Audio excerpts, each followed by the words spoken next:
We know this is wrong.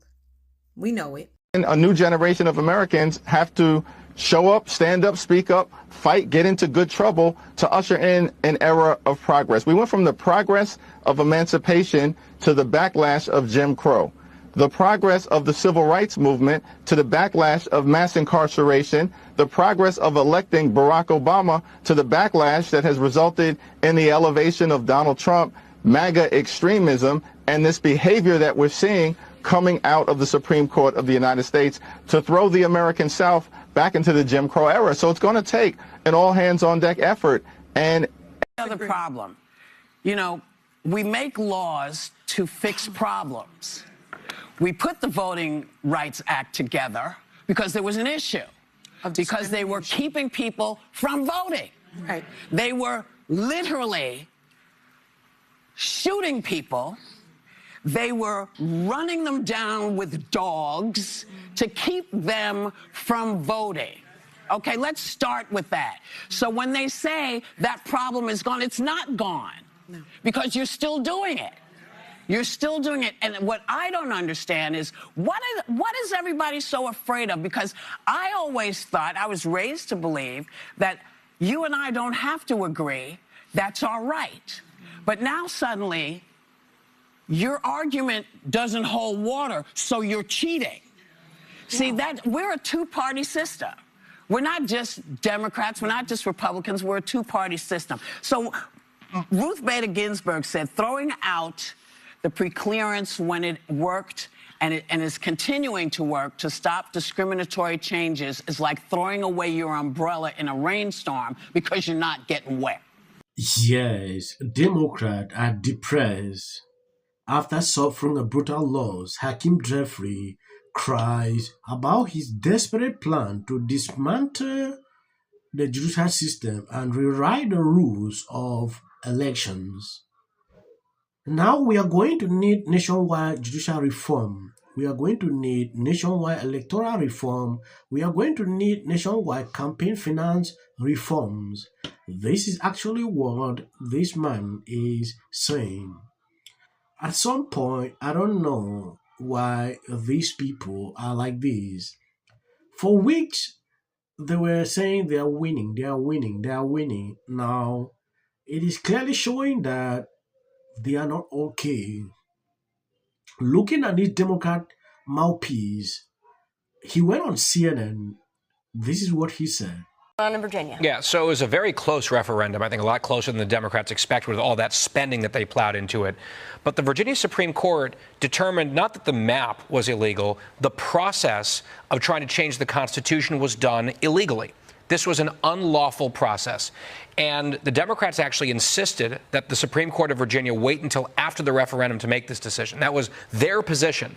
And now they're complaining and crying about it, saying, well, why didn't you do something before? Because you told us not to. You asked us not to. The justices respond.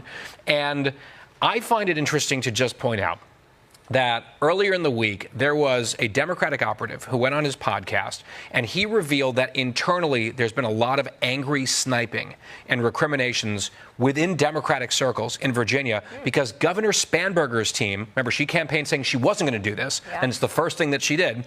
Her team reportedly told the legislature, the Democrats leading the legislature, don't do this. It is going to be susceptible to a legal challenge. We don't think this is going to be legal.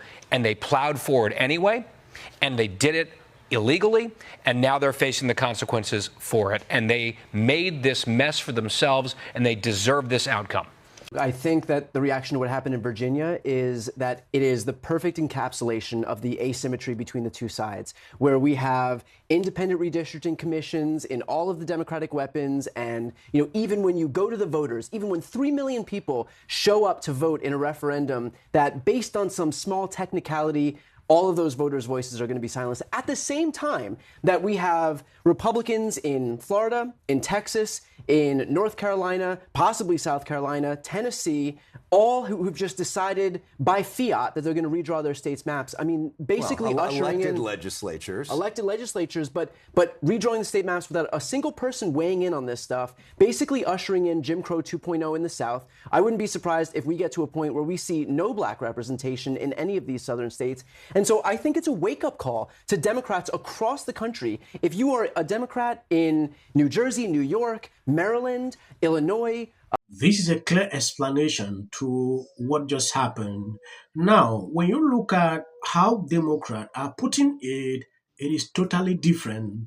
This guy actually had this to say on CNN. This is the time to start fighting back and recognize the urgency of this moment right here, because Republicans don't believe that Democrats have a right to exist as a party. And so if we don't start fighting back, and if we don't stop unilaterally disarming, we're basically going to good government ourselves into obscurity. Caroline, what do you think of this? Is it Jim Crow 2.0? Well, so you're opposed to this because you think that this dilutes people's political power unfairly? Is that why you're opposed to this? I think that it dilutes the ability of people in certain jurisdictions to be able to vote for their representatives. Nashville has been cracked into multiple districts. Memphis has been cracked in multiple districts. And so there's no way that those people who live in those jurisdictions can vote for their representatives because the Republicans have purposefully gerrymandered those states to dilute their voting power. So you're against diluting voting power? I'm against gerrymandering. Okay, so do you support then illegal immigrants being allowed to vote in elections? Illegal immigrants don't vote in federal elections. Well, illegal are who Democrats want to vote in federal elections. But that doesn't make it doesn't matter if they want. It doesn't matter what. Yes, this is something I don't know why these people don't like to compete fairly. Taking a look at this, furious Tennessee Democrats are now pushing to succeed Memphis from the state because Republicans finally redraw the maps, and as their last racial gerrymander Democrat seat, one lawmaker went full Moses, let Memphis succeed, let my people go, pick soul losers. The map now matches voter instead of guarantee blue safe seat. They would rather take their fallen city and run than compete fairly. This is beautiful.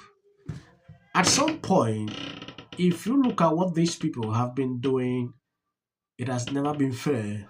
You will take up a location that you know fully well that these are all Democrats, and you put it there, maybe based on skin color, and there is no one there that can actually compete with these people. They will continue to win every single time. If the Supreme Court take a decision to finally put things like this in place, why the murder?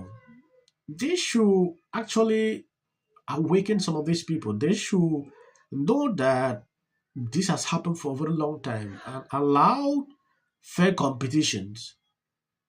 This should be something that everyone should accept. Looking at cackling the view, Whoopi is there saying, oh, they are doing this to black people, they are shooting, they are doing that. You know, when I look at that video, I was like, this is who they are. They will always sound this way. See those blue? Those are blue districts. This is what it's going to look like now.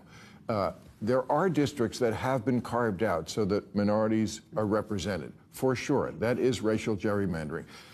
It has to happen until we are living in the present, in the future, and we're not. And if you think that you're going to take away all these black representatives in the United States Congress without repercussion? The system is rigged. Democrats already contend with an anti-democratic bias in the Senate, already contend with an anti-democratic bias in the Electoral College. This is their new song. The system is rigged. The system is rigged. This guy, this is the same thing he's preaching. If you look at what Hakeem Jeffrey is saying, the same talking point. The system is rigged, so they want to reform everything. You know, if something doesn't favor Democrat, this is how we turn it. They will turn it this way. If you say these kind of things, the opposite decide to say you are spreading conspiracies. That has always been the case. You know, I don't want to make the video long. I think I'm going to end somewhere here. As of the short clips at the end, that is for the white algorithm. You can always skip. Republicans are in a better shape today than they were yesterday. Voters narrowly passed that referendum officially here. I think between the Supreme Court ruling and Virginia, we have a situation where pretty much every state is going to be looking at their maps and seeing Maximum warfare everywhere, all the time, in connection with the redistricting. Breaking news, this just handed down moments ago from the Virginia State Supreme Court. This has gone nuclear. Democrats were bragging that they turned the tables on Republicans. Taking our voting rights away. Yeah, how about that? How about that? You know, you get caught in a moment. Passes the 1,005 to live on the sidewalk. Right. Spencer Pratt, who's running for mayor of Los Angeles. Who's doing a great job. Unable to laugh at him. Inside, they started. It'll be more access to the leader of the free world. This week, which was the state of Virginia, they gerrymandered the state. Redistricting. It's going to lose their congressional representation. How do you think? Until the first lady brought them back with her surprise statement last week. Why are you not looking forward to the White House fight? Well, it's kind of a gimmick. I have 300. Well, I said Democrat.